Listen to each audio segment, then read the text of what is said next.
अच्छा, class record कौन करेगा?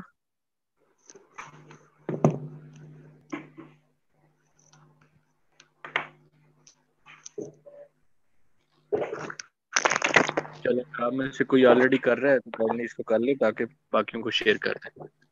बस हम 1 मिनट में स्टार्ट कर रहे हैं।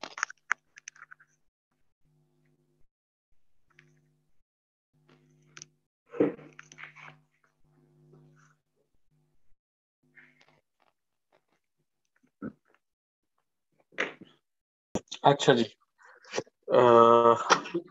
अब्दुल्ला, आपको आवाज आ रही है मेरी? जी सर, आ रही है आवाज। अह,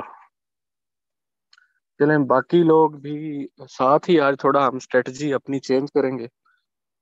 अह, हमारा फर्स्ट टॉपिक इसमें आज का जो है, अह, वो मेरा ख्याल है वो था, life is a long journey from human being to being humane. यही था ना? यस सर, यही था। अच्छा जी अब्दुल्ला, इसको कैसे डाइसेक्ट करेंगे आप?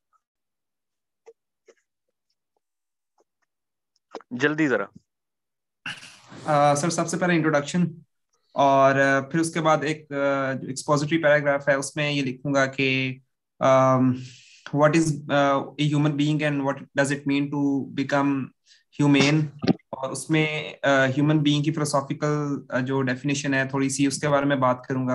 हम्म। कि इंसान जब पैदा होता है तो वो एक सोशल, पोलिटिकल और इकोनॉमिक स्ट्रक्चर में पैदा होता है, और उसका सोसाइटी के साथ एक ताल्लुक होता है। और इस रिलेशन के थ्रू से जो है वो, चूंकि इंसानों के साथ एंगेज करना पड़ता है, that's why he needs to be humane in order to live in a society peacefully. इस तरह की इसमें एक तमहीद थोड़ी सी होगी। उसके बाद सर ठीक है, अगला जो। जी सर। बस सही है, आगे चले। जी। और सर उसके बाद जो है वो मेन आर्ग्यूमेंट्स का पैराग्राफ आ जाएगा। मेरी आवाज आ रही है सर? भी आ रही है। फर्स्ट मेन सेक्शन क्या होगा इस एक्सपोजिशन के बाद? जी सर। और सर एक्सपोजिशन के बाद जो मेन सेक्शन आएगा वो इस बारे में होगा कि how can a human being transform himself from being human to being humane. और ये जो ट्रांसफॉर्मेशन है इसके ऊपर आर्ग्यूमेंट्स आएंगे कि कौन से वो मेथड्स हैं या कौन सी वो मीन्स हैं जिनके through we can become humane in a society. और उसमें सोशल मीन्स आ जाएंगे, थोड़ी फिलोसॉफिकल आर्ग्यूमेंट इसमें मैं ऐड करूंगा। और इसमें मैं थोड़ा सा फिलोसॉफिकल वाले सेक्शन के अंदर ही एक दो रिलीजियस आर्ग्यूमेंट भी ऐड करूंगा। और उसके बाद जो है वो सोशल लेवल को करने के बाद पॉलिटिकल जो इंस्टीट्यूशंस हैं, मीन्स जो हैं, वो किस तरह से इंसान को ह्यूमेन बना सकते हैं, उनके ऊपर बात करूंगा। और फिर उसके बाद जो सोशल है, ऊपर वाला सेक्शन जो मैंने अभी जिसका जिक्र किया, उसमें एजुकेशन की बात भी मैं करूंगा।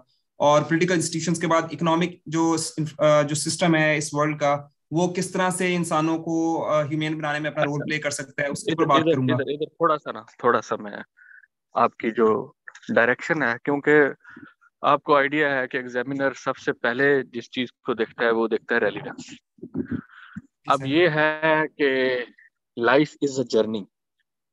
जर्नी जब स्टार्ट होता है और जर्नी जब एंड होता है, ये दरमियान का एक फेज है। ठीक। जी सर। उस पे आप कंटिन्यू करेंगे तब वो आप पर्पस अचीव कर पाएंगे। पर्पस क्या है?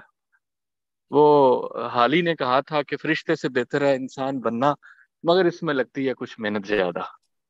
जी सर, ठीक। बिल्कुल।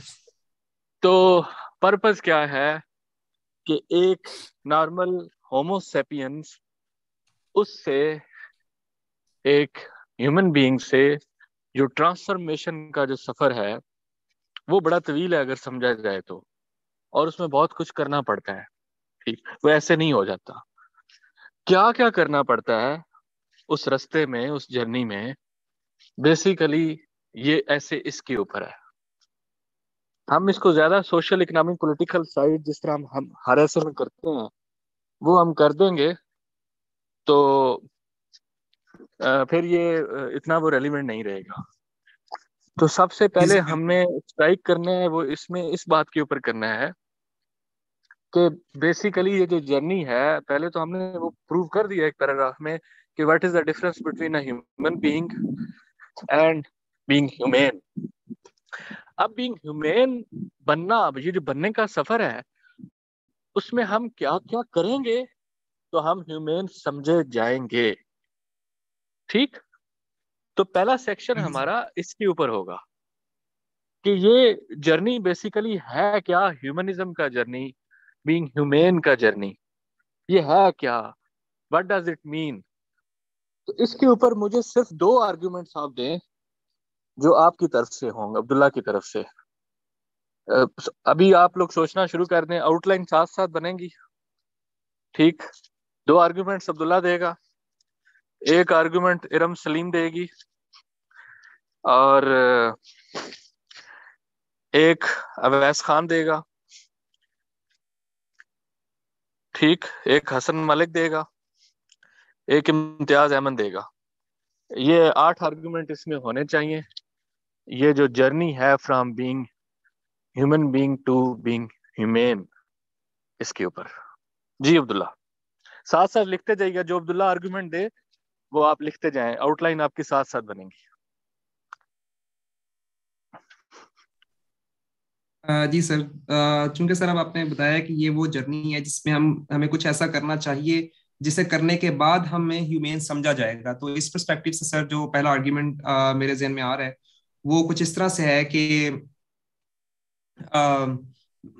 by establishing social relations on the basis of um, um, by establishing social relations on the basis of just principles and brotherhood, इसके अंदर ये एक आर्ग्यूमेंट आ जाएगा। और उसके इसके जो एविडेंस के अंदर जो है वो रसल की आर्ग्यूमेंट दी जा सकती है कि जो बीइंग ह्यूमेन है वो एक यूटोपियन आइडिया है, लेकिन in the pursuit of that utopian idea हम अगर कोशिश करें तो हम अपने जो मॉरल्स हैं या अपने जो सोशल रिलेशंस हैं उन्हें जस्ट प्रिंसिपल्स के ऊपर उनकी बुनियाद रख सकते हैं। और जस्ट प्रिंसिपल से मुराद इस आर्ग्यूमेंट में ये है कि हम विदाउट एनी बायसेस, रेशियल बायस, रिलीजियस बायस या किसी और बायस के बगैर दूसरे इंसानों से ताल्लुकात रखें, तो ये जस्ट सोशल रिलेशंस आ सकते हैं जिसकी वजह से we can be considered as human beings. तो ये इसमें एक आर्ग्यूमेंट आ सकता है।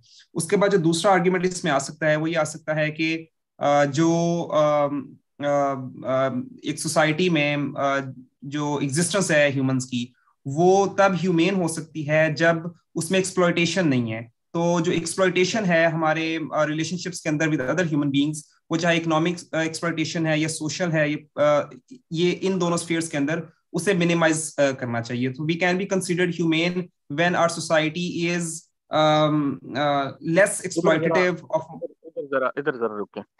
अच्छा, बात ये आप सब लोगों के लिए एक चीज जो मैं आपको जनरल मेरी तरफ से, I might be wrong, but जो मेरी अंडरस्टैंडिंग है, जब भी आप ऐसे अटेम्प्ट करना स्टार्ट करते हैं, एग्जामिनर को तलाश होती है कि सबसे साउंड और सबसे रेलिवेंट आर्गुमेंट्स बिल्कुल स्टार्ट में है। ठीक, क्योंकि बहुत कम केसेस में एग्जामिनर आपका को पूरा पेपर पढ़ते हैं।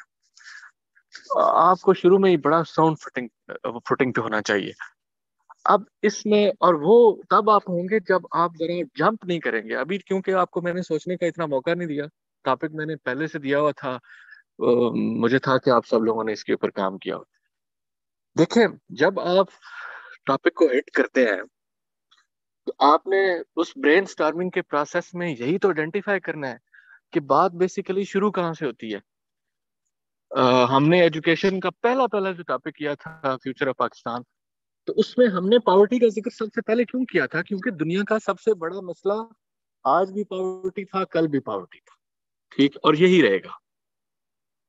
ये अल्लाह के नबी ने कहा हुआ है कि ये it is mother of all evils. बात खत्म हो जाती है यहाँ पे।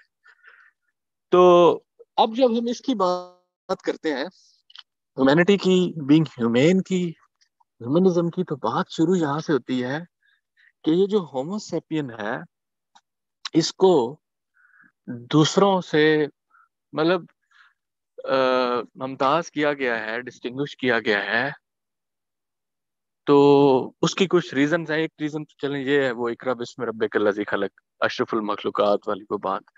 बट हम ह्यूमैनिटी के पर्सपेक्टिव में जब ये लेना, तो वो चीज ये है कि जब आप ह्यूमन बीइंग है तो it means you all are creation of one God, ठीक, आप उस सब के बंदे हैं, अल्लाह के बंदे हैं, तो ये जो यूनिवर्सल ब्रदरहुड और universal equality on the basis of humanism, इसका कोई अल्टरनेटिव ही नहीं है। आपका रिलीजन कोई भी हो सकता है, आपका सेक्ट कोई भी हो सकता है, आपकी आइडेंटिटी कोई भी हो सकती है, लेकिन ह्यूमनिज्म को प्रमोट करने की जो पहली कंडीशन है, फर्स्ट वन, वो यही है, यूनिवर्सल ब्रदरहुड, इक्वलिटी आप सब में।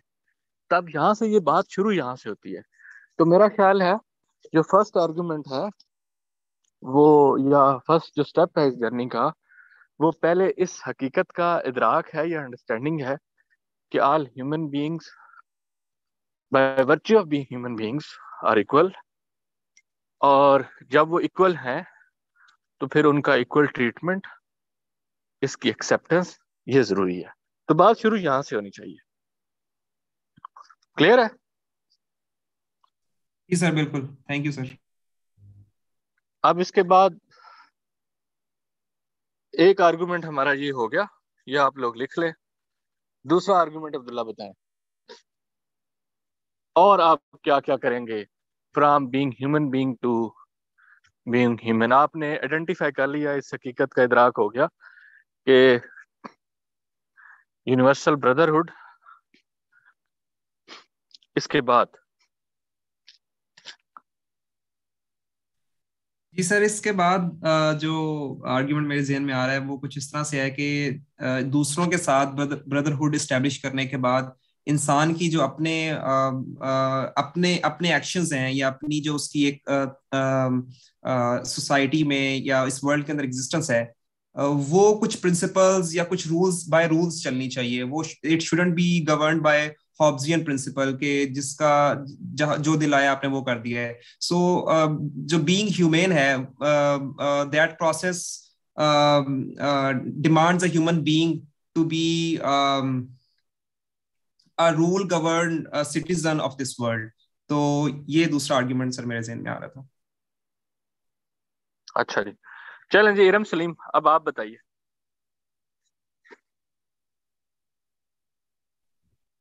अस्सलाम वालेकुम सर।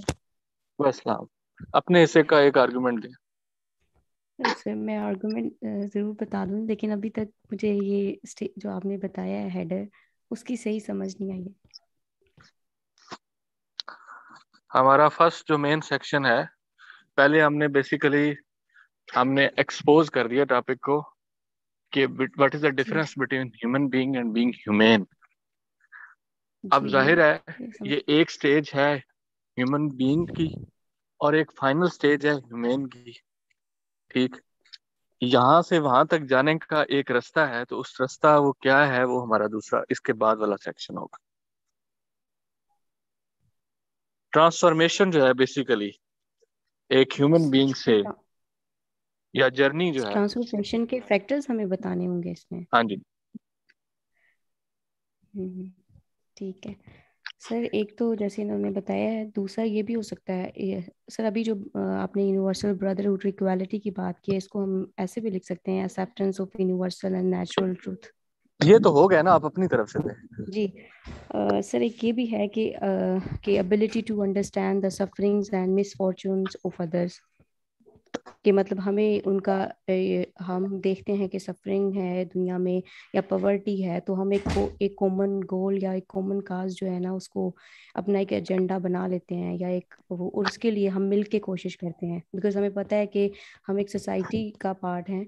तो सोसाइटी एक इंडिविजुअल से तो नहीं चलेगी, एक कलेक्टिव एफर्ट हमें चाहिए होगी। तो इस सेंस में अगर हम चलें जी, ये इरम का आर्गुमेंट लिख लें कि understanding of misfortunes and sufferings of others, क्योंकि जब तक आप दूसरों की मिसफॉर्च्यून्स और सफरिंग्स उनको अंडरस्टैंड नहीं करते, उनको ओन नहीं करते, तब तक आप ह्यूमेन नहीं हो सकते। ठीक जी, डॉक्टर मायरा।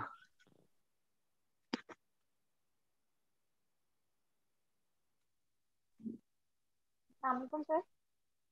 वसलाम, डॉक्टर साहब आपका क्या आर्गुमेंट होगा?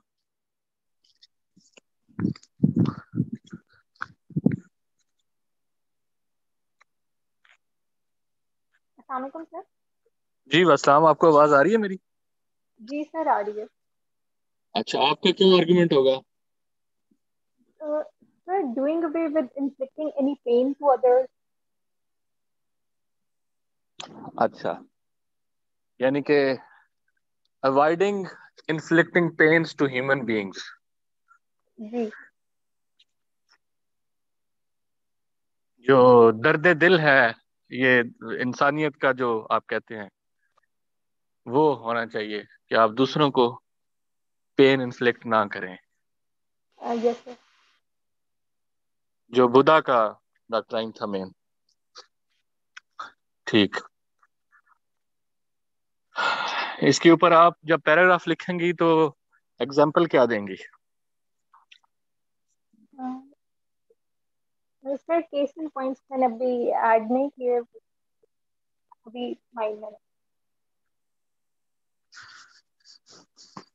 अच्छा, नहीं वैसे तो इसके ऊपर बहुत सारे केसिंग पॉइंट्स हो सकते हैं ना। हम हम किसी भी ऑपरेशन का हालोकास्ट एग्जाम्पल दे सकते हैं। हालोकास्ट चैम्बर्स, गैस चैम्बर्स, ये बकायदा तौर पे इन्वेंट किए गए थे। ह्यूमन सिविलाइजेशन अपनी पीक पे थी, ये इन्वेंट किए गए थे कि सफरिंग्स इन्फ्लिक्ट की जा सके, पेन इन्फ्लिक्ट किया जा सके। राइट। अच्छा जी, निशान आपको मेरी आवाज आ रही है?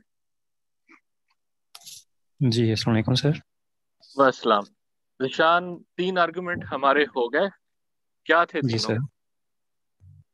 सर उसमें एक तो universal brotherhood and equality, second one being understanding others misfortunes and sufferings, और तीसरा जहाँ तक मैं समझाऊँ वो एक ये जो डॉक्ट्रिन है कोट एंड कोट के do no harm to others, मतलब ये तो ठीक है। अच्छा अच्छा सर इसमें चौथा ये आपकी है तरफ से।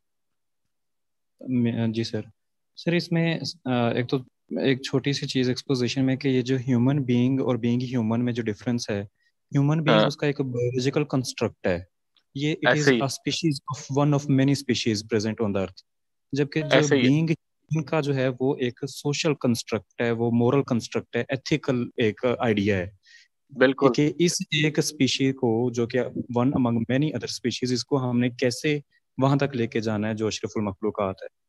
अच्छा उसमें ऐसे सर ही जो मुझे समझ आ रही है वो जो मैंने कि ingredients required for transformation of human being into being human, number one being compassion towards others, हाँ। Second one empathy feeling others pains, third one hmm, is altruistic attitude instead of hmm, selfish behavior, hmm, और sir equality, no prejudices on the basis of caste colour, diversity को celebrate करें, ये चीजें हम्म। मेरे जहन में है सर।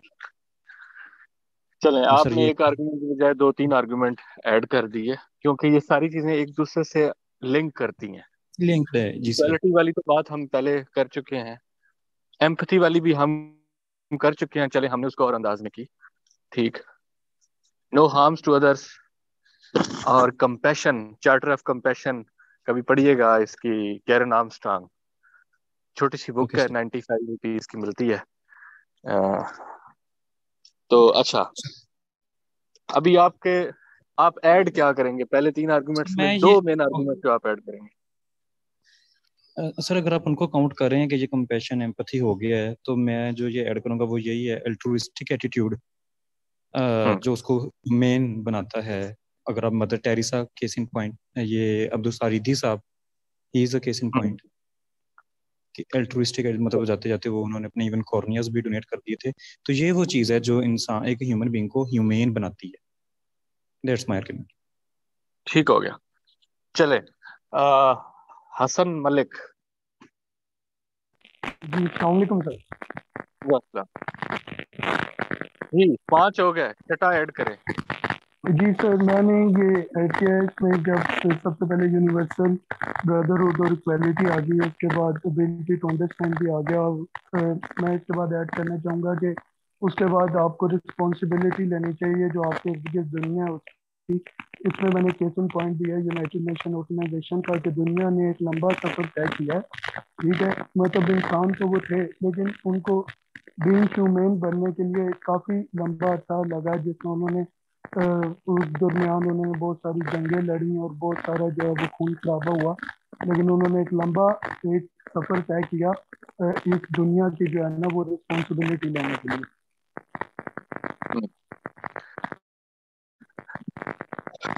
तो आपका फिर एग्जैक्टली आर्गुमेंट क्या हुआ?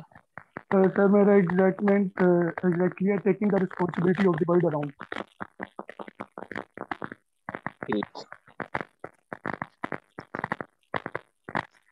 चले जी किरम अब्बास, आपको आवाज आ रही है? जी सर। अपना हिस्सा आप बोलो। आई थिंक कि ये आर्गुमेंट यहाँ से स्टार्ट होगा कि बीइंग ह्यूमन जो है वो एक इनवॉलंटरी एक्शन है। वी आर बोर्न, उसमें हमारा कोई ऐसा रोल नहीं है। लेकिन जो बीइंग ह्यूमन वाली जर्नी है वो टोटली वॉलंटरी जर्नी है। We have to make certain choices in life to reach that level. जो आपने कहा ना कि वो जर्नी है, लाइक बर्थ से डेथ तक के बीच में हम जो चॉइसेस मतलब चूज कर लेते हैं जो चीजें कि हम ये करेंगे, तो आई थिंक उसमें सबसे बड़ी चीज ये है कि हमें जो हमारे राइट्स हैं उनके साथ साथ रिस्पॉन्सिबिलिटीज को भी एक्सेप्ट करना चाहिए कि हमें सोसाइटी क्या दे रही है और उसकी रिटर्न में हमें उसको क्या देना। I think that would constitute the whole spirit of the journey. ठीक, तो अभी आपका मेन आर्गुमेंट नंबर 7 क्या होगा, ये ज़हन में रखिएगा। अभी मैंने किसी एक से सुनने भी हैं जो अभी तक 6 हो चुके हैं। सर मेरा आर्गुमेंट ये होगा कि we should accept what is given to us and then we should play our part. We should be held responsible for the choices we make and for what we do in the society. So our rights as well as our responsibilities. ठीक हो गया जी। साद गुराया।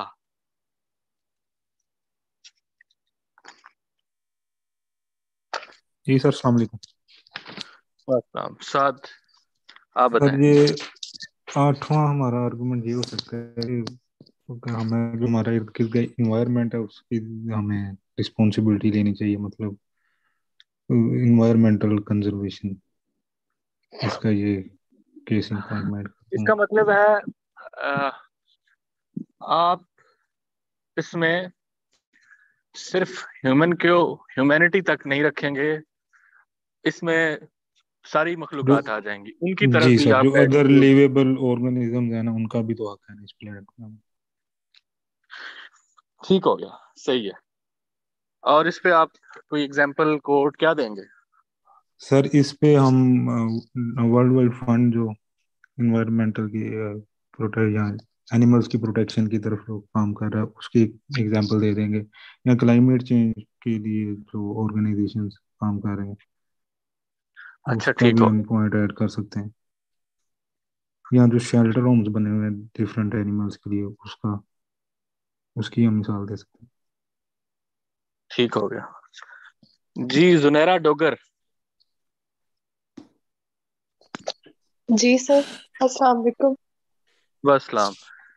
जरा सबको जी sir. बताएं कि हमने क्या discuss किया है। हमारा अभी तक जो हमारे जी सर। सेक्शन बने, जो ये जो जी हमारा सर, अभी मेन बता। सेक्शन था। जी सर। सर इसमें हमने ये डिस्कस किया है कि क्योंकि जो हमारे पास टॉपिक है वो ये है कि life is a long journey from human being to being humane. तो ऑब्वियसली अब इसमें एक जर्नी है, तो हमने मतलब एक जो हमें एक गिवन एस्पेक्ट था लाइफ का कि हम बस इंसान पैदा हो गए। अब उससे हमने जो बनना है, बीइंग ह्यूमेन बनना है हमने जो, उसके लिए हमें क्या क्या चीजें करनी चाहिए, तो वो इसमें डिस्कस हो रही है ना सर। तो इसमें हम इसका जो पहला सेक्शन होगा ना उस हिसाब से ये होगा कि व्हाट एक्शंस या transformations are needed to become human. Sir इसमें फिर हमने ये डिफरेंट आर्गुमेंट्स डिस्कस किए कि जैसे यूनिवर्सल ब्रदरहुड और इक्वालिटी, और उसके बाद हमें दूसरों की जो सफरिंग्स और मिसफॉर्च्यून्स है उनको भी कंसिडर करना चाहिए, मतलब इसमें वो एम्पैथी वाला फैक्टर आ जाएगा। और उसके अलावा सर इसमें ये है कि हमें एटलीस्ट अगर दूसरों की सफरिंग्स को मतलब उनको कुछ एलिवेट नहीं कर सकते, तो हम एटलीस्ट उनके ऊपर जो डिफरेंट पेन्स या डिफरेंट जो हार्डशिप्स है ना वो इन्फ्लिक्ट ना करें, वो आ जाएगा। और उसके बाद आर्टिस्टिक एटीट्यूड हमें सबको अडॉप्ट करने चाहिए, ताकि हम, और इसी तरह सर, और मैं इसमें इनफैक्ट ऐड करना चाहूंगी और शायद आपसे पूछना भी चाहूंगी कि हमें इसमें एजुकेशन का जो एस्पेक्ट है वो नहीं कंसिडर करना चाहिए कि हमें जो मसेज हैं उनको एजुकेट करने के तरफ भी मतलब जाना चाहिए, सो दैट के मतलब जो वो एक ये जर्नी है बीइंग डाल ह्यूमन सकती है। मेरा वाली वो। ख्याल है ये जो सारी चीजें हैं जो हमने डिस्कस की हैं, ये जी वो जो होलिस्टिक एजुकेशन है उसी का पार्ट है ये। जी ठीक है। सर, लेकिन जो इनमें काफी चीजें, मतलब ये जो आर्ग्यूमेंट्स है इनमें काफी चीजें इस तरह है कि थोड़ा मिक्स मिक्स है, मतलब थोड़ा सेम सेम तो लग वो रही है कुछ अल्लाह कुछ। के नबी की एक हदीस है ना कि मुझे जी तुम लोगों के अखलाक की तकमील के लिए भेजा गया है। जी ठीक है, बिल्कुल सर। मुकर्रम अखलाक। तो ये बेसिकली जो जर्नी है ये वही है। ठीक, जी सर। इसकी तकमील के लिए। तो जी बिल्कुल। ठीक है, ये सारे आर्गुमेंट्स एक दूसरे से कनेक्ट करते हैं। वो जो चीज आप कह रही हैं वो जी हम जी क्या करना चाहिए सजेशंस में हम दे देंगे। ठीक है अच्छा जी, sir. Tuba Khalid. Thank you. Tuba Khalid. जी सर। तूबा, हमने हमारा टॉपिक था लाइफ इज। अब इसमें हमें पता चलना चाहिए कि what is life. Yes sir. Aldous हमने वो टॉपिक नहीं लिखना। Life is a long, it is not a small journey, it is a long journey. ठीक। यस। जर्नी मीन उसके बहुत से स्टेप्स हैं, उसे एक पूरा प्रोसेस है एक। ठीक। ये ऐसा नहीं है कि ये एक सेकंड में तय हो जाएगा। द वेरी वर्ड जर्नी जो है वो ये डिमॉन्स्ट्रेट करता है कि ये एक प्रोसेस है। अ जी sir. Long process journey from being human being to being human. जी सर। तो अब हमने बता दिया कि बेसिकली ये डिफरेंस है क्या, और उसमें वन हेल्दी पैराग्राफ में हमने टॉपिक को एक्सपोज कर दिया। आल्दो उसकी अच्छी खासी एक्सपोजिशन इंट्रो में भी हो चुकी होगी। अब हमने नेक्स्ट सेक्शन में बता दिया कि these are the things, these are the steps, these are the factors basically जो required हैं in this journey from going or from this stage to that final stage। जी क्योंकि सर। हमारा अल्टीमेट जो purpose of existence है वो humane बनना ही है। जो मैंने स्टार्ट में बात की, फरिश्ते से बेहतर है इंसान बनना, मगर इसमें लगती है कुछ मेहनत ज्यादा। तो अल्लामा इकबाल का हम एक पढ़ते होते थे बचपन में, हैं लोग वही जहां में अच्छे आते हैं जो काम दूसरों के। ठीक। जी सर। तो आज दुनिया का ऐसा कोई रिलीजन नहीं है, और वो लोग जिनका कोई मतलब रिलीजन नहीं भी है, जो एथियस्ट हैं, जो एग्नोस्टिक्स हैं, वो भी ह्यूमनिज्म के ऊपर उनका बिलीफ है। ठीक। ह्यूमनिज्म को जिंदगी से निकाल दें, जिंदगी मीनिंगलेस हो जाती। ठीक। तो अब ये हमने सारा हमें पता चल गया। और ये ज़हन में रखिएगा कि इसमें कंफ्यूज होने की जरूरत नहीं है। इसमें आर्गुमेंट्स इतने ज्यादा हो सकते हैं, ये इतना बड़ा टॉपिक है कि इस पे बहुत कुछ आ सकता है। बट और हर एक ने इसमें डिफरेंट लिखा है। बट बात वही है कि ये जो 8-10 मेन चीजें हैं यही काफी हैं। तो अब ये हमने बता दिया कि these are the factors, these are the things. अब ऐसा हो क्यों नहीं पाया? हम जानते भी हैं कि इसके लिए ये कुछ दरकार है। जो सामान्य सफर है वो ये चाहिए। लेकिन बहुत कम लोग हैं जो इस मेराज तक पहुंचते हैं। और इंसान में इंसानियत का बड़ा फुकदान है। इवन मॉडर्न वर्ल्ड में डेवलपमेंट की अपनी एक स्पीक के ऊपर पहुंचकर आप देखें क्या हो रहा है दुनिया में, क्या जी सर। नजर आ रहा है। तो आप क्या समझती हैं कि इसके बाद हमारा सेक्शन ये होना चाहिए that what went wrong in this universe के ये from human being to being humane जो है वो journey most of the world वो नहीं कर सकी। जी सर, पहले तो मैं एक चीज ये ऐड करना चाहूंगी कि मीटिंग टाइम जो है वो रिमेनिंग टाइम आ रहा है 1 मिनट और कुछ 3 सेकंड, तो मे भी इसके बाद ये एंड हो जाए। तो बाकी ये चीज ऐड करना चाहूंगी। जी सर, चले हम दोबारा स्टार्ट कर लेंगे मीटिंग आज। सर मैं एक दो दिन हमें गुजारा करना पड़ेगा इस तरह। आप बताएं, आप हम 8 मिनट में ये टॉपिक कंक्लूड कर देंगे इंशाल्लाह। सर आपने जैसे कहा कि वो पॉइंट ऐड करना चाहिए कि क्या चैलेंजेस हैं इस ट्रांसफॉर्मेशन में, तो जैसे अगर आप कह रहे हैं तो मे बी वो पॉइंट पहले आ जाए, लेकिन मेरे नजदीक पहले अगर हम इसको ऐड कर लें कि what can we do to inculcate the values of humanism, और उसके बाद अगर चैलेंजेस ऐड कर लें तो वो मेरे नजदीक ऐसा था। वो लॉजिकल नहीं ना रहेगा, वो लॉजिकल इस वजह से नहीं रहेगा कि आप पहले ये तो बताएं कि मसले क्या हैं, फिर बताएं कि ये करें तो ये रिजॉल्व हो सकते हैं। जी जी सर अगर मसले देखें तो मेरे ख्याल में सबसे बड़ी चीज जो है, हम लोग हमेशा खुद को प्रायोरिटाइज करते हैं अपनी डिजायर थी कि जो सबसे बड़ी चीज है और जो सबसे बड़ा मसला है वो ये है कि दूसरों की मतलब अपनी डिजायर को हम लोग प्रायोरिटाइज कर देते हैं, और उसके बिना पे अगर हमें किसी और का कोई नुकसान भी करना पड़े तो वो जो है हम लोग करते हैं। दूसरा, हम लोग की जो ग्रीडी नेचर है, मतलब अगर आप देखें तो अभी जितनी भी बुराइयां हैं या जो कोई भी चीज है वो हमारी इस ग्रीडी नेचर की वजह से है।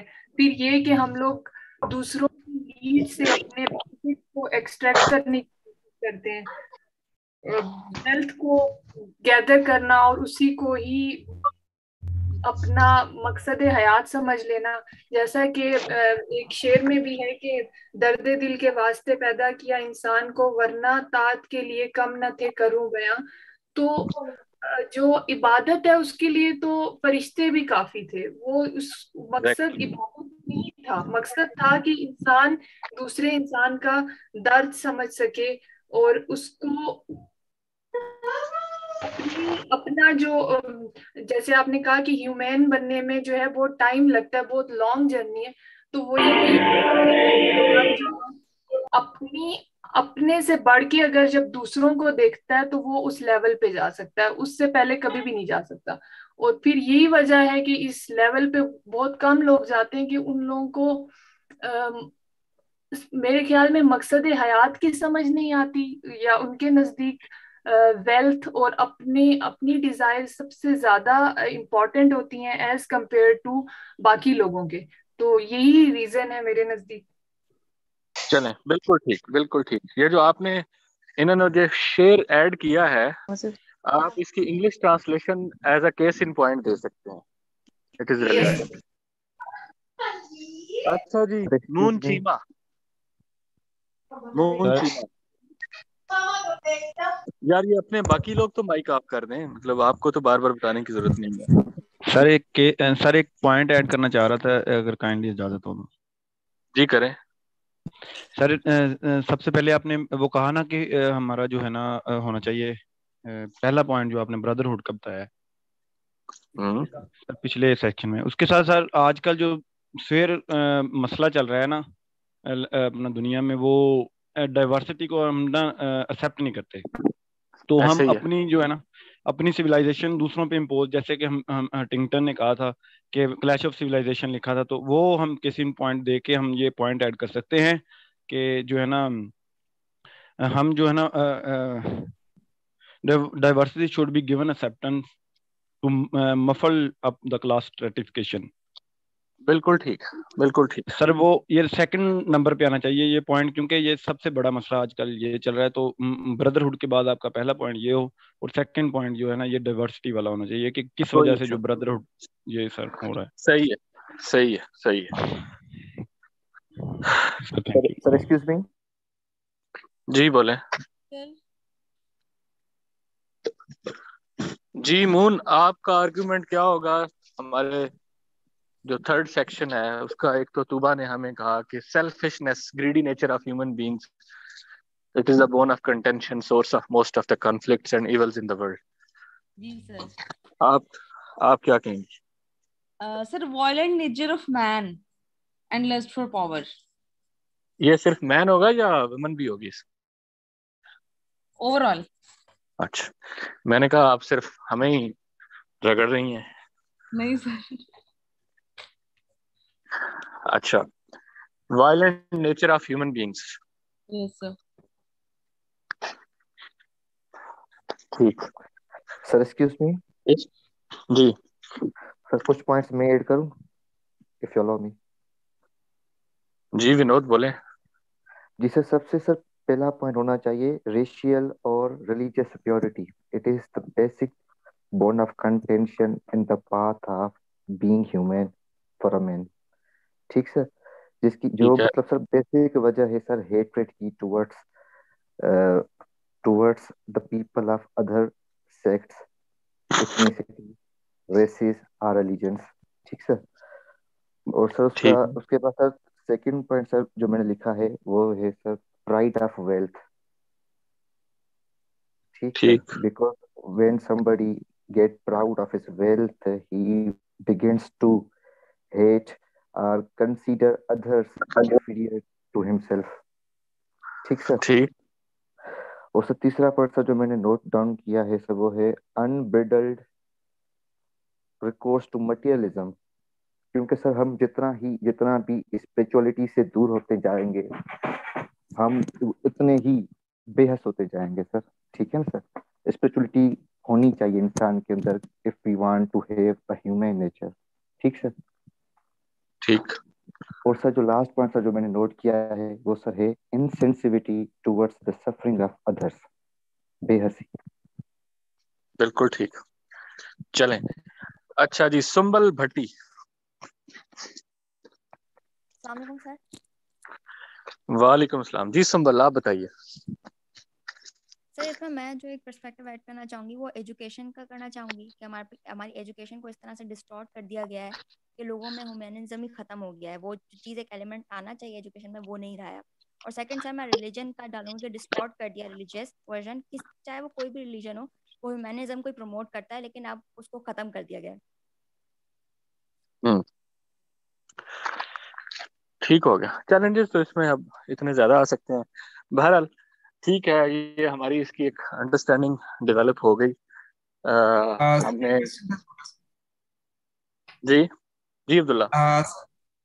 सर मैं थोड़ी सी एक चीज ऐड करना चाह रहा था, बल्कि पूछने जा रहा था कि जैसे हमने शुरू से ही पहली क्लास जब हमने ली थी इस सेशन में ही, तो आपने बताया था कि जो जब भी किसी ऐसे की डायरेक्शन लेनी है तो कोशिश ये होनी चाहिए कि उससे रिलेटेड जो एविडेंस है वो आपके जहन में हो। तो अगर जब हमने इस ऐसे कोई ब्रेक डाउन करना है तो जिन इंसानों को हम ह्यूमेन कहते हैं या जिस लिटरेचर को हम ह्यूमेन कहते हैं जिसमें जिन अशार की बात की गई वो भी आ सकते हैं, तो अगर इसे ब्रेक डाउन करते हुए वो एविडेंस हमारे जहन में हो तो I think it will become easier for us to understand कि what is a human person in the world. मैं ये डायरेक्शन कंफर्म करना चाह रहा था कि जब भी ऐसे को ब्रेक डाउन करें तो एविडेंस की बुनियाद पे आर्ग्यूमेंट बनाएं तो ये ज्यादा बेहतर अप्रोच नहीं रहेगी? अगर इसमें थोड़ी सी तस्दीक कर दी। देखें, ये चीजें पैरेलल चलती हैं। जो आपका मैंने आपको अगर शुरू की 2-3 क्लासेस आप थोड़ा दोबारा उनके रिकॉर्ड लेक्चर सुने, मैंने आपको कहा था कि ये जो आपका जो आउटलाइन का स्ट्रक्चर है और ये ऐसे का स्ट्रक्चर है, it is based on your thesis statement. But thesis statement is reflection और outcome of the process of brainstorming.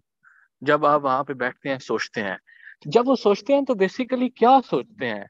हमने वो टॉपिक ही सिलेक्ट इस वजह से किया था, अगर आपको याद हो, कि क्या हमारे पास इसके ऊपर क्लैरिटी ऑफ माइंड है क्या हम इसको पूरी तरह अंडरस्टैंड कर चुके हैं वर्ड टू वर्ड? जिस तरह मैंने अभी तुबा को word to word topic present किया तो वो भी कर दिया।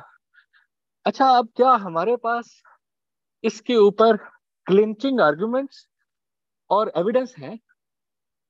तो ये तो बेसिक कंडीशन है। जब हमने ये टॉपिक लिया तो हमारे पास ये चीजें थी। तो अब आप करते क्या, आप रफ पेज पे जाते हैं और आप ये चीजें लिखते हैं।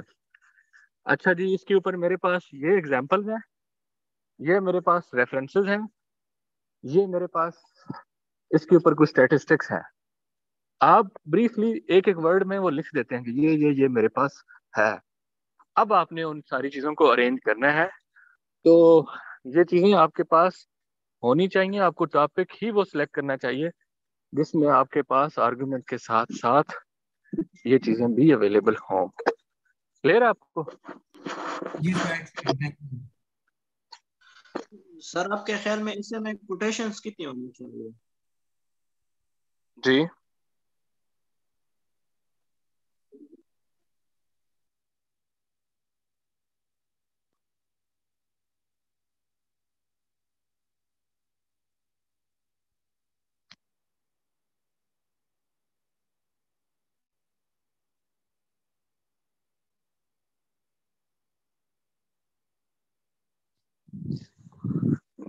नहीं, मैंने वो जो आपको स्टार्ट हमने जो किया था ना, वो मैंने कहा कि ह्यूमनिज्म की फिलॉसफी जो स्टार्ट होती है ना, वो एक चीज से स्टार्ट होती है। जब आप कभी खुर्शीद अहमद की बुक पढ़े हैं तो इसकी इस्लामी नजरिया हयात, उसमें तौहीद का चैप्टर है। तौहीद के चैप्टर में जब वो इम्पैक्ट्स ऑफ सोसाइटी की बात करता है कि जो डॉक्ट्राइन ऑफ तौहीद या वननेस ऑफ गॉड है, तो उसमें वो एक बड़ी खूबसूरत बात करता है।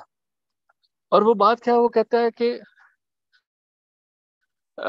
हम सब एक खुदा के बंदे हैं ना, हम मखलूक उसकी हैं। हम गोरे हैं, हम काले हैं, हमारा कोई भी कलर हो सकता है।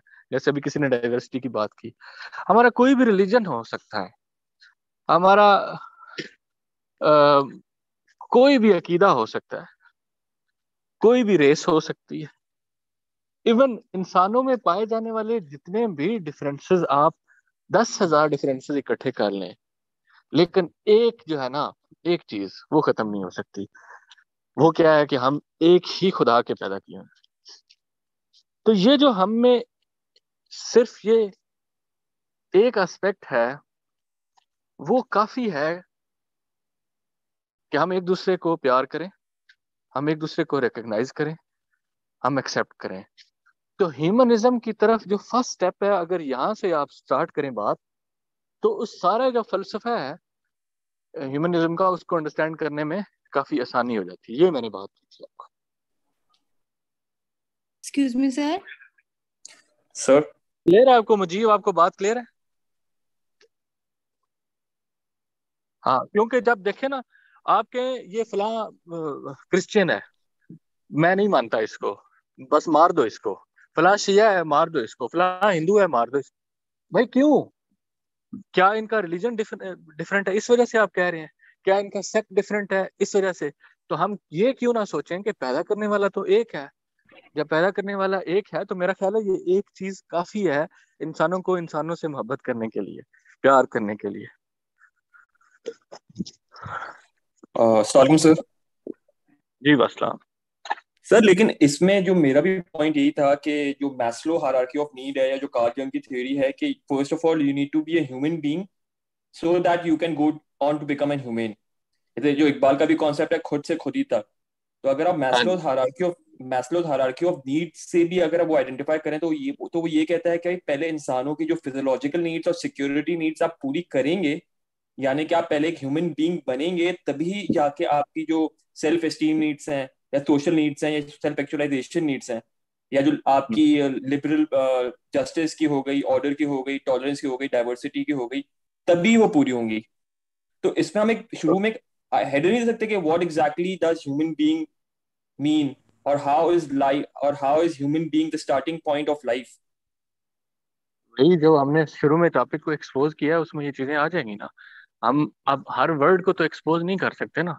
जब हमारा एक मेन हेल्दी पैराग्राफ आएगा, उसमें जब इसके ऊपर 2-3 सेंटेंस आ जाएंगे कि ह्यूमन बीइंग क्या है, ठीक, और ह्यूमन क्या है, तो वो उसमें चीज जस्टिफाई हो जाएगी। ओके सर, मतलब कि इसके लिए अलग से कोई आपने हेडर नहीं बनाना, आपने शुरू के ही सेकंड एक्सप्लेनेशन में ही आपने पूरा एक हेल्दी पैराग्राफ एक्सप्लेन कर देना है। हमने इंट्रो के फौरन बाद बस बना, जब हम इस चीज को लेके चलना शुरू हो जाएंगे ना, तो हम टॉपिक से थोड़ा ड्रिफ्ट कर जाएंगे, डीरेल हो जाएंगे, फोकस हमारा शिफ्ट हो जाएगा स्टार्ट में ही। तो ऐसे ये क्योंकि ह्यूमनिज्म के ऊपर है, तो स्टार्ट में आपका फोकस दूसरी चीज के ऊपर ज्यादा आ जाएगा, तो वो ठीक नहीं रहेगा। तो हमने जो शुरू में इस टॉपिक में देखे, हम नॉर्मली बहुत सारे टॉपिक्स में हमने कोई एक्सपोजिशन नहीं दी, इसमें हमने इसीलिए दी है कि ये जो दो हमारे वेरिएबल्स हैं इसमें ये जस्टिफाई हो जाए स्टार्ट में। Okay sir, thank you. Excuse me sir. जी सर शुरू में क्लास सर कनेक्ट हो रही थी, तो आप जो कह रहे जुबिया थे कि वो निशान अगर आप निशान 1 मिनट, जुबिया को बात कर लेने दें, आपसे पहले बात हुई है। जुबिया बोले। सर मैंने ये पूछना था कि सर जब हम पहले ऐसे में ये पॉइंट देंगे कि how can we be humane, और सेकंड में उसके चैलेंजेस बता के फिर लास्ट में हम वे फॉरवर्ड देते हैं, तो सर फर्स्ट और थर्ड जो हमारा पॉइंट है उसके अंदर जो पॉइंट्स होंगे वो सेम नहीं हो जाएंगे? नहीं नहीं,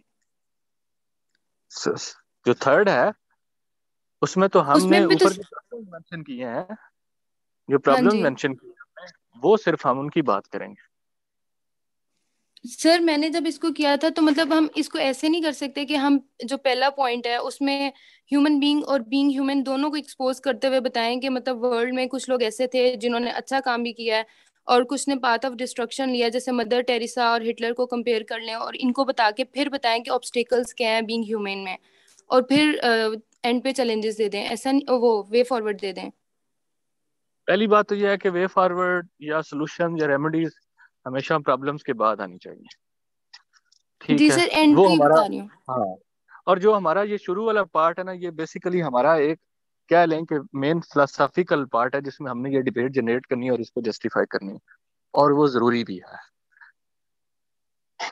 ठीक है सर इसमें हम मतलब पूरी जो भी डिटेल में ऐसा, हम मुझे डिटेल में हम इसमें बहुत जाएंगे। कंफ्यूजन हो रही थी, मतलब जो भी ऐसा टॉपिक होगा, पहला हमारा पॉइंट ये बनेगा कि हमने जो उसकी टर्म्स हैं उनको रिलेट करना है और फिर आगे जाना है। नहीं, ये हर टॉपिक के ऊपर एक नहीं आएगा, हम टॉपिक को प्रॉपर डाइसेक्ट करेंगे और ये डिपेंड करता है कि किस टॉपिक के क्या वेरिएबल्स हैं। अब इसके बाद जो हम डिस्कस करेंगे वो जरा डिफरेंट है, इससे पहले जो हमने डिस्कस किया था वो जरा डिफरेंट है। तो बेसिकली डाइसेक्शन जो है टॉपिक की वो बताएगी, और जी फिर सर। आपने ये भी तो देखना है कि टाइम आपके पास, जो लिखने का टाइम है वो आपके पास 2 घंटे है। 1 घंटे में आपकी आउटलाइन और इंट्रो होगा, उसके बाद आपके पास 2 घंटे हैं। तो आप कितने को वेरिएबल्स इंट्रोड्यूस करवाएं, कितने को सेक्शन बनाएं जिनमें आप लिख सकें, तो इतना ही एक रीजनेबल टाइम में लिखा जा सकता है। जी जिशान, लास्ट बात आपकी, क्या कहना चाह रहे थे आप? सर नहीं, मैं सिर्फ आपसे ना वो सिर्फ ये कह रहा था कि मेरा नेट कनेक्ट हो रहा था जब तो शेयर रिपीट कर दें काइंडली, जो आप कह रहे थे कि हम इसकी इंग्लिश ट्रांसलेशन को कोट कर सकते हैं अपने ऐसे में, वो रिपीट कर दें बस। शेयर दर्द दिल के लिए पैदा किया गया इंसान को, क्या था तुबा? सर वो मैंने ग्रुप में सेंड कर दिया है। जी सर, वो ये था, सर मैं बता देती हूँ। दर्द दिल के वास्ते पैदा किया इंसान को, वरना तात के लिए कम न थे करूं बयां मीन्स फरिश्ते। ठीक हो गया, थैंक यू सर। अच्छा जी, ये अस्सलाम हमारा वालेकुम सर। बस सलाम। सर मुझे एक कंफ्यूजन हो रही थी। सर हम इसमें थोड़ा सा ये पॉइंट नहीं ऐड कर सकते कि जब हम उसको सोशल के साथ, जो फर्स्ट वाला पॉइंट है जिसमें हम ट्रांसफॉर्मेशन डिस्कस कर रहे हैं, उसमें हम ये नहीं डिस्कस कर सकते कि जो इंडिविजुअल लेवल पे हमें चाहिए, सोसाइटी को छोड़ के इंडिविजुअल लेवल को, जैसे कि उसको एक इल्यूमिनेशन ऑफ माइंड होना चाहिए, सेल्फ अवेयरनेस होनी चाहिए। जब तक ये चीजें नहीं होंगी तब तक वो उसका जो जर्नी है ह्यूमन बीइंग से ह्यूमेन की तरफ, वो नहीं होगा। ठीक है, कर सकते हैं। मैंने आपको स्टार्ट में कहा ना, इसमें इतना कुछ ऐड किया जा सकता है ना कि मतलब पूरी किताब इस, हर साल इसके ऊपर 2-4 बुक्स तो लाजमी आती हैं जो फेमस होती हैं। ठीक, अभी एक आई थी मीनिंग ऑफ लाइफ, ठीक है, फिर 12 प्रिंसिपल्स ऑफ लाइफ, ये हर फुटपाथ पे पड़ी होती है आजकल। तो हर कोई अपने तरीके से इसको करता है, बट हम जितना भी रखें ये चीजें हर रिलीजन में सदियों से आ रही हैं, ठीक है। और वो जो 10-12 मेन प्रिंसिपल्स हैं, अगर हम उन्हीं को हिट करें तो हम बड़ा इसके ऊपर एक अच्छा केस बिल्ड कर सकते हैं। सर खैर, नहीं, मतलब स्टार्टिंग में हम इंडिविजुअल को थोड़ा सा लेके तो उस पे थोड़ा सा फोकस करके और फिर हम सोसाइटी की तरफ मूव कर जाएं कि अगर ये सारी चीजें होंगी तब इंसान जो है वो ह्यूमन से ह्यूमन की तरफ मूव कर सकता है। चले आप मुझे करके भेजिएगा ना, फिर मुझे बताइएगा ठीक है। आप एग्जैक्टली क्या करना चाह रही हैं।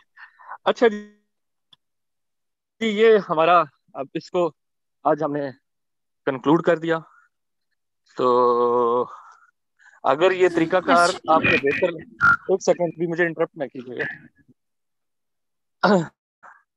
अगर ये तरीकाकार आपको बेहतर लगा है एक टॉपिक को लेके चलने का, तो मुझे बता दें, हम इस तरह करके कोई एग्जाम तक 40 से 50 टॉपिक्स कर सकते हो। जी सर, बहुत बेहतर है ये, इससे प्रैक्टिस भी हो जाती। जी सर सर बहुत मेरा अच्छी भी बात है। एक तो डेली बेस पे हम जो है वो आउटलाइंस बनाते हैं और डिफरेंट जो एग्जांपल्स हैं, मसलन कुछ ऐसे भी दूसरा तरीकाकार, मसलन हम लोग सुबह और स्टडी कर रहे होते हैं, ज्यादा टॉपिक पे फोकस नहीं कर पाते, लेकिन एट द एंड जब रात को क्लास होती है तो बहुत से ऐसे पॉइंट हैं जो दूसरों से सुन के वो हम नोट डाउन कर लेते हैं और बहुत सी जो है ना इससे हेल्प मिलती है। और सर सबसे प्रोडक्टिव बात ये है कि जो भी गलती हम इसमें करते हैं वो आपकी मौजूदगी में वो ठीक हो जाती है। और दूसरी बात ये है कि इस पे बड़ा फोकस और टाइम कंस्ट्रेंट के साथ काम करते हैं। I think this is most productive and excellent exercise. बस इसके लिए एक चीज जरूरी ये है कि अगर आप पैरासाइट बने रहेंगे तो फिर कोई फायदा नहीं होगा। मैं टॉपिक क्यों को आपको पहले दे देता हूँ, एक दिन पहले मैं ग्रुप में शेयर कर देता हूँ, तो आपका ये फर्ज बनता है कि आप उसके ऊपर सोचें।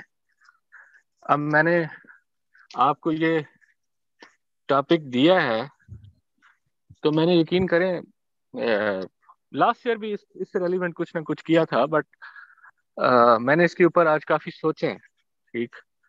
और फिर मेरा ऑल्दो मुझे टाइम नहीं मिला पढ़ने का, बट मेरे पास इससे रेलिवेंट बहुत सारी बुक्स पढ़ी हुई हैं। बट ये है कि उसको फ्रूटफुल ज्यादा तब बनाया जा सकता है, मैं तो अपने हिस्से का अब कर चुका हूँ ना, इसको ज्यादा प्रोडक्टिव तब बनाया जा सकता है कि आप इसके ऊपर पढ़ें, थोड़ा बहुत सोचें। पढ़ने से भी ज्यादा ये कोई मुश्किल चीज नहीं है। आप थोड़ा सा बैठ के ये व्हाट्सएप और फेसबुक को, सोशल मीडिया को आप साइड पे करके करेंगे तो ये बड़ी अच्छी तरह से आपको अंडरस्टैंडिंग डेवलप हो जाएगी और आपके पास बहुत सारा एग्जांपल्स के स्टडीज सब कुछ आ जाएगा, ठीक। बात से बात निकलती जाएगी। तो इसलिए इसको प्रोडक्टिव तब ही बनाया जा सकता है जब आपको जिस दिन टॉपिक मिले आप रात तक इसके ऊपर कुछ ना कुछ करके आए, ताकि इसको ज्यादा प्रोडक्टिव बनाया जा सके। सर तो इस जी जुबैर, सर इसमें एक और चीज आप सारा दिन होता है तो इसमें एक और चीज ऐड कर सकते हैं कि हम ऐसे में जब हम लिखने लगते हैं ना तो सबसे पहले हम थीसिस स्टेटमेंट के बारे में सोचते हैं कि इसकी best of the best thesis statement हम बना लें कि ये जो थीसिस स्टेटमेंट है इसको हम प्रूव कर लेंगे। तो सर सबसे पहले लेटर जब मैं ऐसे लिखने लगता हूँ सबसे पहले मैं थीसिस स्टेटमेंट जो है ना इसकी सिलेक्ट करता हूँ कि इसमें मैंने प्रूव क्या करना है। तो सर एक चीज ये, और एक सर ओपनिंग लाइन जो होती है ना 3-4, ये जब मैं लिख लेता हूँ मुझे लगता है कि मैंने ऐसे को ना बहुत ज्यादा अंडरस्टैंड भी कर लिया और मैंने इस पे ना डेप्थ हासिल कर ली है, क्योंकि मैं ये ओपनिंग लाइंस लिख चुका हूँ। ऐसे की the most difficult part of the ऐसे ओपनिंग लाइंस जो है ना, आपने कहा था इस पे इतना कंसंट्रेट करना है कि आपने अपनी पिछली लाइफ का सबसे बेहतरीन बेस्ट ऑफ द बेस्ट इस ओपनिंग लाइन में दे देना है। तो वो सर अगर हम इसकी एक मतलब प्रैक्टिस या हम एक दिन या 2 दिन या इसके साथ ही हम एक अच्छी सी जो है ना थीसिस स्टेटमेंट भी साथ ऐड करें तो वो प्रोडक्टिव होगा। क्योंकि ऐसे अब हम आउटलाइन बना रहे हैं तो साथ एक 2-3 लाइन की आप बेस्ट आउटलाइन जो सबसे बेहतरीन होगी आप सेलेक्ट करें कि जनाब ये आउटलाइन जो है ना थीसिस स्टेटमेंट सबसे बेहतर है। तो उस लिहाज से हम आउटलाइन लाइन 3-4 जो हम आप उसके बारे में इंट्रो में थोड़ा सा ऐसे बंदा स्टार्टिंग लाइन थोड़ी सी बता सकता है कि इसमें हम ऐसे स्टार्ट कर सकते हैं, क्योंकि वो जो फेज होता है ना उसमें थोड़ा सा डिफिकल्टी फील होती है कि इसको कैसे ठीक है। स्टार्ट करें।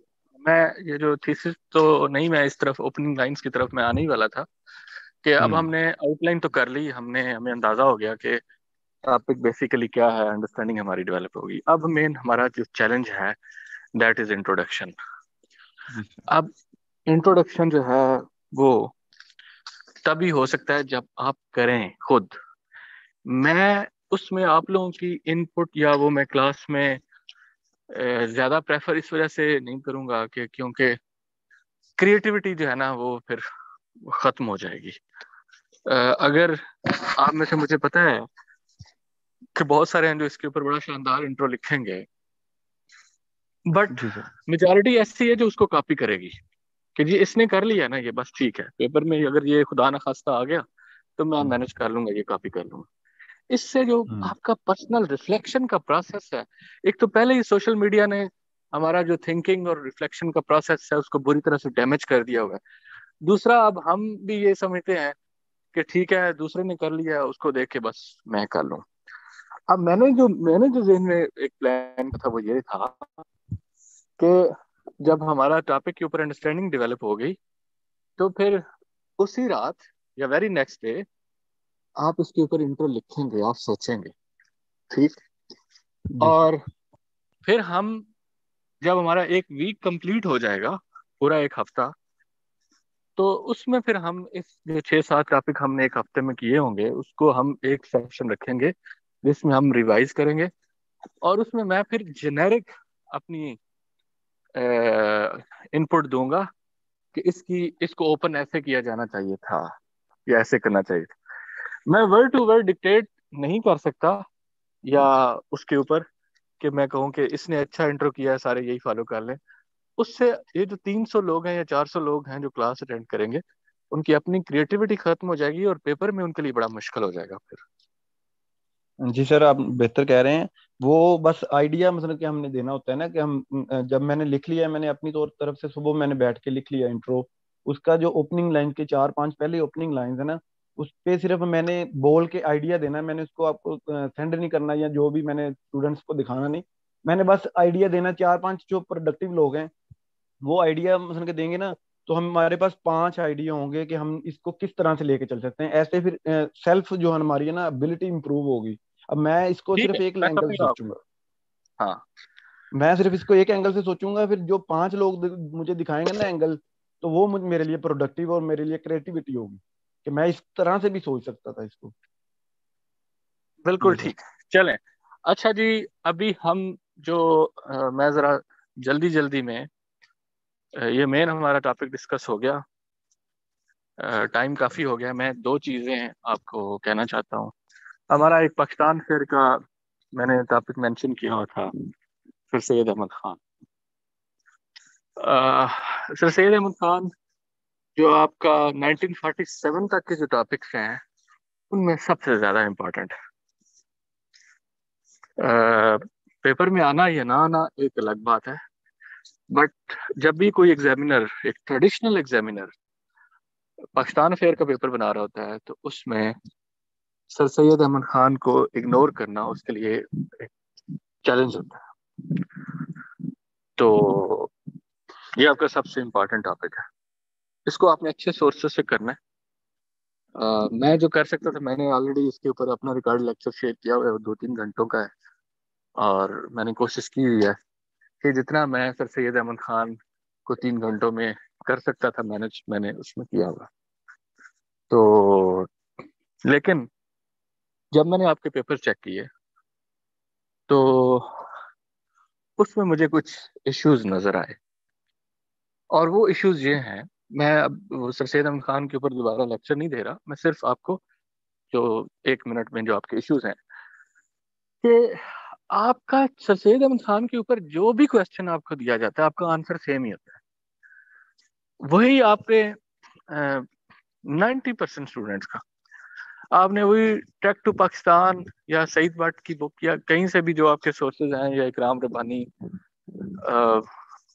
आपने उससे जो हेडिंग्स हैं आपकी पॉलिटिकल कंट्रीब्यूशंस, ये सर्सेस, सोशल सर्सेस, ये आप उनकी हेडिंग्स देते हैं और उसके नीचे आप वो 5-7 जो फर्दर इंस्टीट्यूशंस की development, MEO college Ghaziabad, Muradpur, वो सारा आप लिख देते हैं। जो मेन काम सर सैयद अहमद खान ने किए हैं, जो आगे इसकी भी प्रोडक्ट थे या क्या लें सम हो, इन सारी चीज़ों से, उसकी एजुकेशनल एक्टिविटी से रिलेटेड थे, उनके ऊपर आप कोई बात नहीं करते। तो मैंने आपको एक रीडिंग शेयर की थी एस.एम. बर्ग की। बैक इन 2008 जब मैं पढ़ रहा था सर सैयद अहमद खान पे, तो मैंने एक बुक थी एस.एम. बर्ग की, landmarks of the freedom movement. तो उसमें ये चैप्टर था जो रिलेटिवली मुझे अच्छा लगा कि ऑल एम्ब्रेसिंग सा चैप्टर था, काफी चीजें जो दूसरी बुक्स में नहीं मिलती इसमें उसने मेंशन की थी। इसलिए जब आप इसके ऊपर टॉपिक को डाइसेक्ट करें, चाहे वो ट्रिनिटी ऑफ आइडियाज हो, चाहे वो सोशियो पॉलिटिकल इकोनॉमिक सर्विसेज हो, चाहे वो sir Syed Ahmad Khan and his contribution for two nation theory, or Sir Syed Ahmad Khan, Aligarh movement, its contribution in making of Pakistan, तो कुछ जो मेन चीजें हैं वो आपको हमेशा याद होनी चाहिए। और उन मेन चीजों में जो सबसे पहली चीज है वो टू नेशन थ्योरी है। टू नेशन थ्योरी के साथ साथ फिर आपका सेपरेट इलेक्टोरेट का जो कॉन्सेप्ट है वो सब कॉन्टिनेंट में सबसे पहले दिया है सर सैयद अहमद खान ने, बैक इन 1887 1888। ठीक, British system of election pure and simple को सबसे पहले जो रिजेक्ट किया था वो सर सैयद अहमद खान ने किया था। इसी तरह जो सेपरेट इलेक्टोरेट की जो फर्दर फिर 1891-92 में जब प्रैक्टिकल इम्प्लीमेंटेशन हुई और हमने उसके थ्रू सफर किया बहुत, वो सर सैयद अहमद खान विंडिकेट हुए। इसके बाद आपका जो क्रिएशन ऑफ मुस्लिम लीग है, शिमला डेपुटेशन है, मिंटो माले रिफॉर्म्स हैं, ये सर सैयद फोर है इन सारी चीजों का। आप सर सैयद को मतलब इग्नोर नहीं कर सकते इन चीजों को डिस्कस करते हुए, क्योंकि ये आइडिया ही उस सर सैयद अहमद खान का था। और जब आपने किसी पर्सनैलिटी के ऊपर लिख रहे हो और उसकी कंट्रीब्यूशन के ऊपर, तो आपने कोशिश ये करनी होती है कि उसको सही एम्फसाइज करें कि देखें ये इवेंट जो है सम हो ये सर सैयद की कंट्रीब्यूशन से डायरेक्टली रेलिवेंट है। तो उसमें चाहे वो मुस्लिम लीग की क्रिएशन हो, चाहे वो शिमला डेपुटेशन हो, चाहे वो मिंटो माले रिफॉर्म्स हो, चाहे वो change in constitution of Muslim league हो 1913, चाहे वो आपका जो मुस्लिम लीग के दो बाद में ग्रुप बन गए थे, शफी लीग सेपरेट इलेक्टोरेट की बेसिस के ऊपर और जिना लीग, ये चीजें, और फिर खुतबा इलाहाबाद है। नेहरू रिपोर्ट में फिर सर सैयद आ जाता था दरमियान। वो जो सर सैयद 1880s में कुछ चीजें बता गया था वो बार बार सामने आ जाती थी। ठीक, और फिर इसी तरह 1937 1940, तो हर आप हिस्टोरिकल एपिसोड देखें ना अगर, और उसको सर सैयद से लिंक करें, चाहे वो अलीगढ़ एज अ नर्सरी हो लीडरशिप की, ठीक, तो चाहे वो न्यूज़पेपर्स हो, जितने बड़े न्यूज़पेपर्स थे उनके जितने एडिटर्स थे तो सारे सर सैयद अहमद खान के शागिर्द थे। चाहे देवबंदी मदरसा हो या अलीगढ़ हो, बड़े बड़े लोग जो इसमें थे उनकी पर्सनैलिटी की डेवलपमेंट में सर सैयद अहमद खान की कंट्रीब्यूशन थी। उस जो मूवमेंट जनरेट हुई उसमें उनकी कंट्रीब्यूशन थी। और इसी को अगर मैं आपको एक एग्जांपल लिंक करके बताऊं, sir Syed Ahmad itself or himself was the product of Shah Waliullah. ठीक, और शाह वलीउल्लाह से आप उसको लिंक करें तो कितनी जो मूवमेंट थी शाह वलीउल्लाह के बाद somehow वो सारी रिलेट कर रही थी शाह वलीउल्लाह के साथ। तो ये जो लेगेसी होती है किसी भी बड़े इंसान की, उसको डीपली अंडरस्टैंड करना चाहिए और उसको लिंक करना आना चाहिए। तो आपके पेपर में ये चीजें जब रिफ्लेक्ट होंगी तो आपका पेपर डिस्टिंग्विश होगा। तो इसलिए क्वेश्चन की स्टेटमेंट को सही तरह से समझा करें और फिर जो है उसको आंसर किया करें। ये ना किया करें कि हर बंदा सेम हेडिंग्स सेम बुलेट्स वही चीजें बार बार बार बार और रेलिवेंस होती नहीं, फिर आपके मार्क्स कम आते हैं। क्लियर है ये बात? Yes sir. चलें अब बस करते हैं। मैं अस्सलाम कोई वालेकुम सर, एक बात करके आए एक पॉइंट लास्ट सर, बात एक क्वेश्चन था मेरा। अच्छा ये बोले रूबी। सर समटाइम्स ये होता है कि सब सर सैयद अहमद खान का क्वेश्चन लिखते वक्त लास्ट पे क्रिटिसिज्म का भी एक पोर्शन होता है जिसमें डिफरेंट ऑथर्स ने या डिफरेंट फिलोसफर्स ने उनके बारे में जो बातें की होती हैं कि क्रिटिसाइज किया होता है बेसिकली, तो क्या वो लिखना जरूरी होता है या हम उसको स्किप कर सकते हैं? नहीं, वो जरूरी होता है। वो बेसिकली ये चीज भी बताता है कि ये जो क्वेश्चन की स्टेटमेंट है, जो हमने सर सैयद के बारे में कहा, तो कुछ दूसरे लोगों का पॉइंट ऑफ व्यू वो आप दे सकते हैं। और ये क्रिटिसिज्म एक सिर्फ ये नहीं है कि आप उनका पॉइंट ऑफ व्यू दे दें। बहुत सारे जो डिफरेंट राइटर्स हैं उन्होंने पॉजिटिव क्रिटिसिज्म भी किया होता है, तो आप उन दोनों को ला सकते हैं। ठीक, क्रिटिकल एनालिसिस का सेक्शन आएगा, लेकिन उस सेक्शन में क्या होगा ये क्वेश्चन की स्टेटमेंट डिसाइड करेगी। क्वेश्चन बेसिकली आया होगा। अब देवबंदी मूवमेंट और सर सैयद अहमद अलीगढ़ मूवमेंट का कंपैरिजन आ जाए तो बिल्कुल आप दूसरे राइटर्स का पॉइंट ऑफ व्यू दे सकते हैं, और वो क्रिटिकल भी हो सकता है। Okay, thank you sir. अच्छा जी, अभी हमारे आज ये हो गया टॉपिक। कल हम जो सोशल मीडिया वाला है, क्योंकि आपकी क्लास ऑलमोस्ट रोजाना हुआ करेगी, 5 डेज अ वीक तो हुआ करेगी, तो उसमें आप बेफिक्र रहें। हफ्ते के अगर आप 5 टॉपिक भी 5 से 6 मेरे साथ कर गए तो आप अंदाजा लगाएं नेक्स्ट 60 डेज में तो 30+ तो ये बन जाते हैं।